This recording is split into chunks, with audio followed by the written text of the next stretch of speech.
اعوذ باللہ من الشیطان الرجیم بسم اللہ الرحمن الرحیم ما کانا ما نہیں ہے کانا ما نہیں کانا ہے لنبی نبی کو سزاوار یا نبی کو لائق ما کانا لنبی کسی نبی کے لیے یہ سزاوار نہیں کسی نبی کے لیے یہ لائق نہیں این یہ کہ یکونا ہو لہو لا لیے ہو اس کے اسرا قیدی ما کان لنبی ان یکون لہ اسرا کسی نبی کو یہ سزاوار نہیں کہ اس کے لیے قیدی ہوں یعنی کافر قیدی ہو اس کے لیے حتیٰ یہاں تک کہ یسخینا وہ خون بہا دے جو پیچھے لفظ آیا اسرا یہ اسیر کی جمع ہے اسرا قیدی جس طرح قتیل کی جمع قتلہ ہوتی ہے کہ قتل ہونے والے مقتول اور اسی طرح جریح کی جمع جرحہ ہوتی ہے زخمی تو اسرا کا مطلب قیدی اور یسخینا یسخینا یہ اسحان سے لکھنا ہے جس کا معنی ہوتا ہے کسی چیز میں زیادتی کرنا اضافہ کرنا مبالغہ کرنا تو یہاں مراد ہے قتل کرنے میں مبالغہ کرنا یعنی کافروں کا قتل کرنے میں خون بہانے میں مبالغہ کرنا زیادتی کرنا حتیٰ یہاں تک کہ یسخینا وہ خوب اچھی طرح خون بہائے فی الارض زمین میں جب تک کہ وہ زمین میں ان کا اچھی طرح خون نہ بہا لیں حربی کافروں کا جو جنگ میں آمنے سامنے ہو تریدونا تم چاہتے ہو عرضت دنیا عرض مال الدنیا دنیا کا تریدون عرضت دنیا تم دنیا کا مال چاہتے ہو واللہ اور اللہ یرید چاہتا ہے الآخرہ آخرت واللہ یرید الآخرہ اور اللہ آخرت کا ارادہ فرماتا ہے یعنی تمہارے لیے واللہ اور اللہ عزیز بڑا غالب حکیم بڑی حکمت والا ہے واللہ عزیز حکیم اور اللہ بڑا غالب بڑی حکمت والا ہے اب اس آیت مبارکہ میں اللہ رب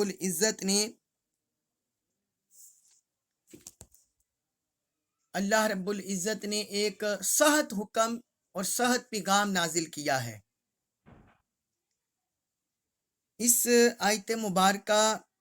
کا معنی اور مفہوم سمجھنے کے لیے پہلے اس کا پس منظر جاننا ضروری ہے جس وقت غزوہ بدر ہوا حضرت عبداللہ بن عباس رضی اللہ عنہما سے ایک طویل حدیث مروی ہے وہ کہتے ہیں کہ رسول اللہ صلی اللہ علیہ وسلم نے بدر کے قیدیوں کے بارے میں مشورہ کیا صحابہ کرام سے غزوہ بدر کے حالات میں ہم پڑھے ہیں کہ اس میں 70 جو کفار مکہ وہ قتل ہوئے اور 70 ان میں سے قیدی بنائے گئے تو یہاں اس آیت مبارکہ میں قیدیوں کے بارے میں اللہ تبارک و تعالی نے ایک سخت حکم اور سخت پیغام جاری کیا ہے آیت مبارکہ نازل کی ہے تو حضرت عبداللہ بن عباس رضی اللہ عنہ سے مروی ایک حدیث کہ رسول اللہ صلی اللہ علیہ وسلم نے بدر کے قیدیوں کے بارے میں مشورہ طلب کیا صحابہ کرام سے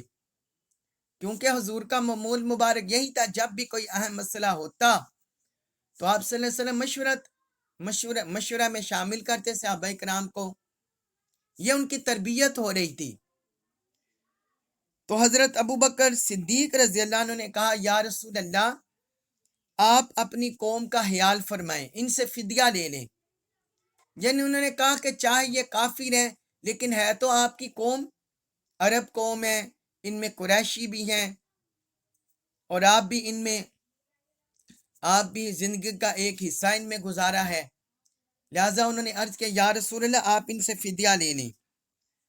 حضرت عمر بن خطاب رضی اللہ عنہ نے کہا یا رسول اللہ ان کو قتل کر دے. حضرت عمر نے کہا انہیں قتل کر دیں.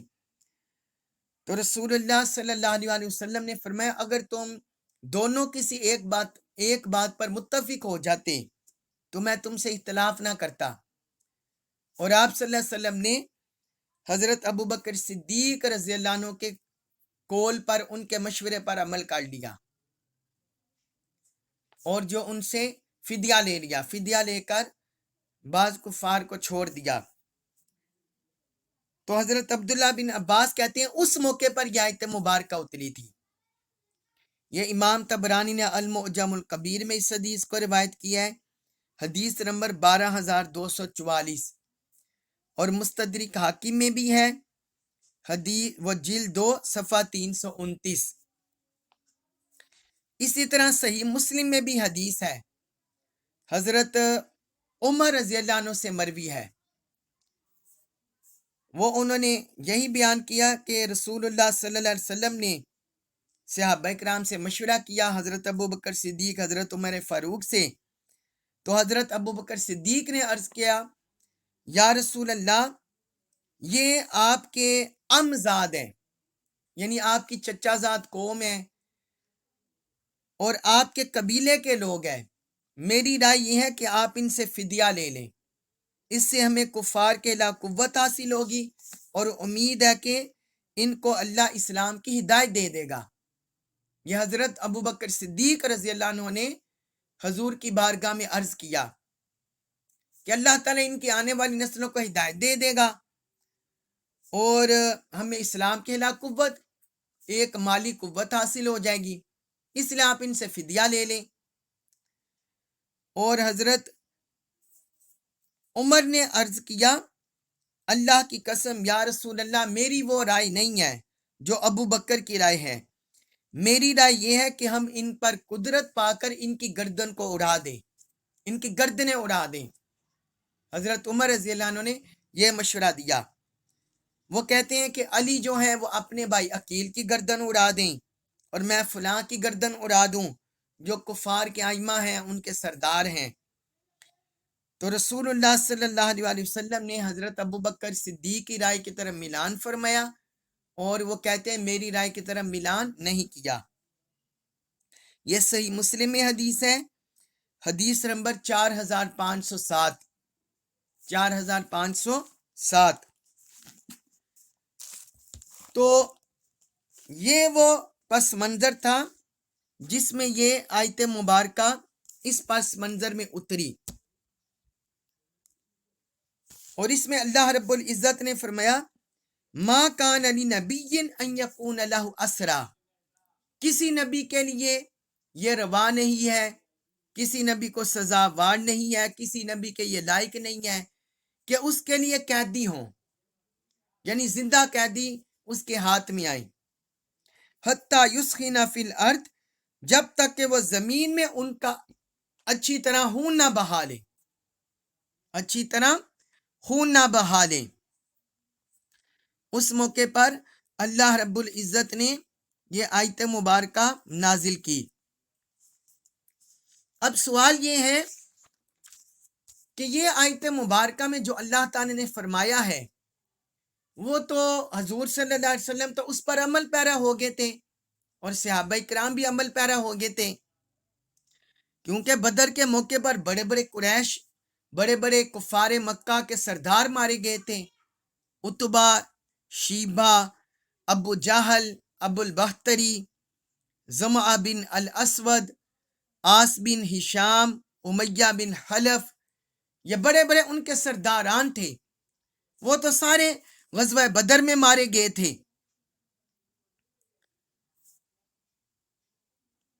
غزوہ بدر میں مارے گئے تھے. تو پھر اللہ رب العزت نے یہ کیوں فرمایا؟ تو اس میں جو مفسرین کا میلان گیا ہے، مفسرین نے جو رائے قائم کی ہے، وہ کہتے ہیں کہ اس میں دراصل جن لوگوں کا رجحان مال کی طرف ہوا تھا، جن لوگوں کا رجحان مال کی طرف ہوا تھا، یہ اللہ تعالی نے ان کی تحدید کی ہے. جو مسلمانوں کے اندر کمزور طبقات تھے، جو نئے نئے مسلمان ہوئے تھے، جس طرح غزوہ بدر کے شروع میں ہم پڑھتے چلے آ رہے ہیں کہ ایک طبقہ جو ہے جب غزوہ بدر شروع ہوئی اس وقت بھی ان کا خیال تھا تجارتی قافلے کی طرف جائیں تاکہ مال حاصل ہو، اور جب غزوہ بدر کا اختتام ہوا تب بھی وہ مال غنیمت کی طرف ان کا رجحان ہوا اس کو حاصل کرنے کے لیے۔ اور اس موقع پر بھی جب حضور صلی اللہ علیہ وسلم نے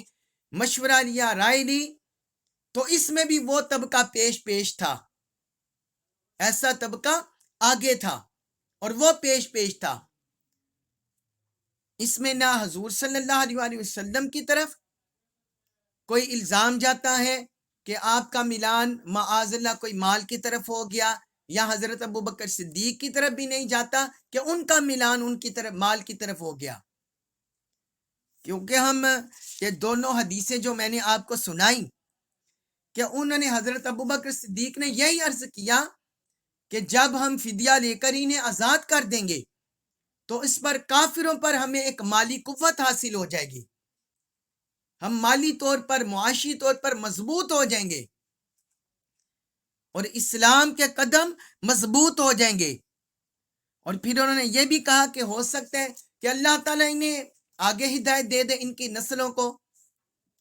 جس طرح فتح مکہ ہوا اس موقع پر کئی لوگ مسلمان ہو گئے، فتح مکہ سے پہلے بھی کئی کافر مسلمان ہو گئے، اور ابو سفیان جیسا کافر جو پہلے کئی جنگوں میں ملوث رہا تو وہ بھی فتح مکہ کے موقع پر اسلام لائے۔ اس طرح اور بھی بہت سے جو کفار مکہ تھے وہ مسلمان ہوئے فتح مکہ کے موقع پر، اس سے پہلے اور اس کے بعد۔ تو یہ ان کی رائے بالکل ٹھیک تھی۔ تو یہاں اللہ تعالی نے جو مذمت کی ہے وہ جن لوگوں کا مال کی طرف دھیان ہوا، یہ اللہ تعالی نے ان کی مذمت کی ہے۔ جس طرح آگے آ رہے ہیں، آگے اللہ تعالی نے ذکر کیا اسی آیت میں، تریدون عرض الدنیا واللہ یرید الاخرہ، فرمایا تم دنیا کا مال و اسباب چاہتے ہو اور اللہ آخرت کی بھلائی چاہتا ہے۔ کہ جو مسلمانوں کے اندر کمزور طبقات تھے، جو جنہوں نے نیا اسلام قبول کیا تھا اور جو ایک مال کی طرف ان کا دھیان تھا، تو اللہ تعالیٰ نے فرمایا کہ تمہارا دھیان مال کی طرف ہے، جبکہ واللہ یرید الاخرہ، اور اللہ تعالیٰ تمہیں آخرت کا ثواب دینا چاہتا ہے، تمہیں کافروں پر غلبہ دینا چاہتا ہے، اسلام کی عزت برقرار رکھنا چاہتا ہے، اسلام کو مستحکم کرنا چاہتا ہے۔ فرمایا اللہ تعالیٰ کا تو ادھر دھیان ہے، ادھر ارادہ ہے۔ واللہ عزیز حکیم، اور اللہ بڑا غالب بڑی حکمت والا ہے، کہ جو جس حیثیت سے عمل کرے گا وہ اپنے تئیں یہ سمجھے گا کہ شاید اس میں کوئی میرا بھلا ہو رہا ہے، میرے نفس کا بھلا ہو رہا ہے، تو فرمایا اللہ غالب ہے، اللہ کا امر غالب ہے، اس کا حکم غالب ہے، اور اس کے کاموں میں بڑی حکمت ہے، اس کے کاموں میں بڑی حکمت ہے۔ پھر آگے فرمایا سورۃ الانفال آیت نمبر 68 میں، لولا اگر نہ کتاب لکھا ہوتا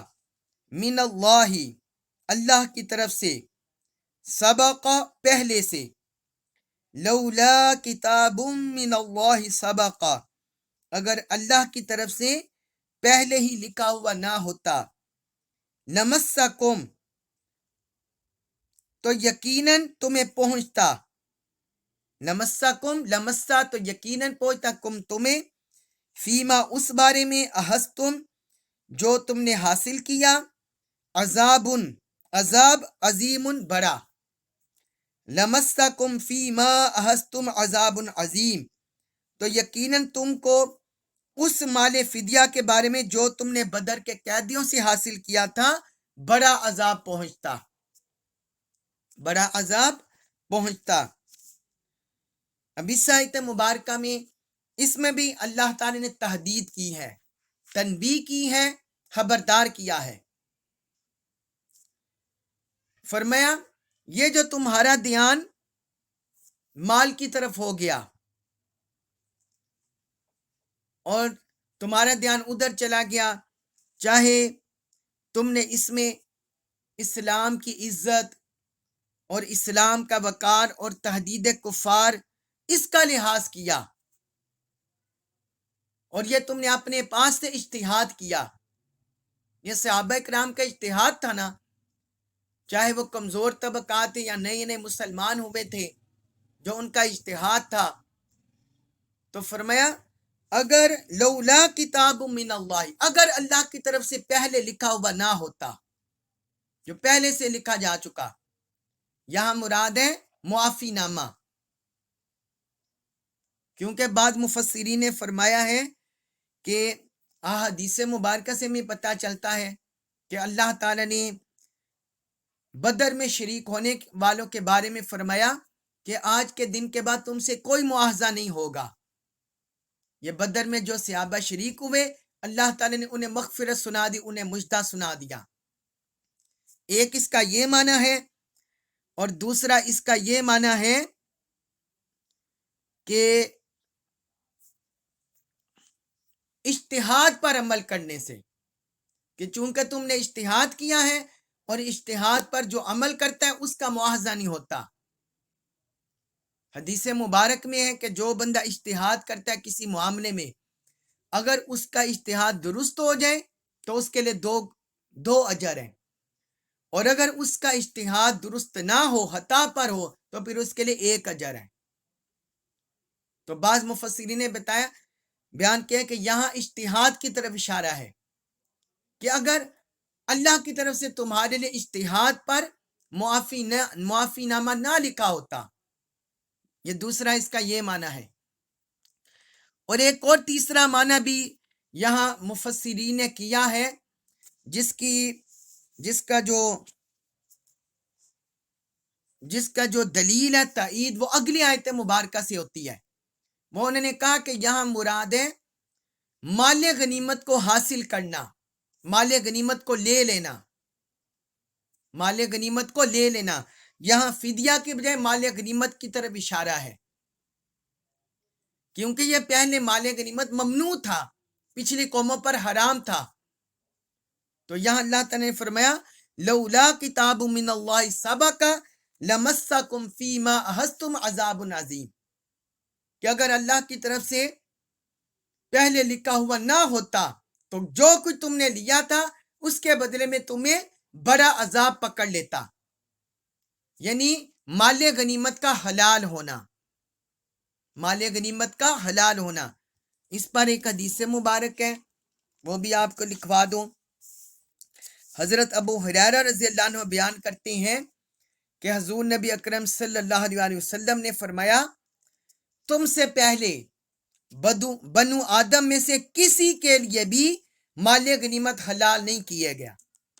کسی کے لیے بھی مال غنیمت حلال نہیں کیا گیا۔ آسمان سے ایک آگ نازل ہوتی اور مال غنیمت کو کھا جاتی۔ پھر ایک راوی کہتے ہیں سلمان آمش، وہ کہتے ہیں اس بات کو حضرت ابو ہریرہ کے سوا کون بیان کر سکتا ہے؟ پھر آگے کہتے ہیں اور جب جنگ بدر ہوئی تو مال غنیمت کی حلت کے، مال غنیمت کے حلال ہونے کے حکم نازل ہونے سے پہلے مسلمانوں نے مال غنیمت لوٹنا شروع کر دیا، مال غنیمت حاصل کرنا شروع کر دیا۔ اس وقت یہ آیت مبارکہ نازل ہوئی، اس وقت یہ آیت مبارکہ نازل ہوئی جو ہم پڑھ رہے ہیں، سورۃ الانفال آیت نمبر 68، لولا کتاب من اللہ سبق لمسکم فیما اخذتم عذاب عظیم، کہ اگر پہلے سے اللہ کی طرف سے معافی نامہ نہ لکھا ہوتا تو تم نے جو مال لیا تھا اس کی وجہ سے تم کو ضرور بڑا عذاب پہنچتا۔ یہ سنن ترمذی میں حدیث ہے، حدیث نمبر 3096، اور مسند احمد بن حنبل میں ہے، حدیث نمبر 7437۔ تو یہ دونوں آیت مبارکہ بڑی اہم ہیں، بعض لوگ کچے ذہن ہونے کی وجہ سے ان پر اعتراض کر دیتے ہیں حضور صلی اللہ علیہ وسلم پر اور اکابر صحابہ پر، اس لیے میں نے آپ کو تفصیل سے وضاحت کر دی کہ ان قرآن اور احادیث سے اس کا ان دونوں آیتوں کا کیا مفہوم نکلتا ہے، وہ میں نے آپ کو وضاحت کر دی۔ اس کے بعد ہے آیت نمبر 69، اس میں فرمایا فَكُلُوا، سو تم کھاؤ، مما، اس میں سے، غنیم تم، جو تم نے مال غنیمت پایا، حلالن، حلال، طیباً، پاکیزہ، فَكُلُوا مما غنیمتم حلالا طیبا،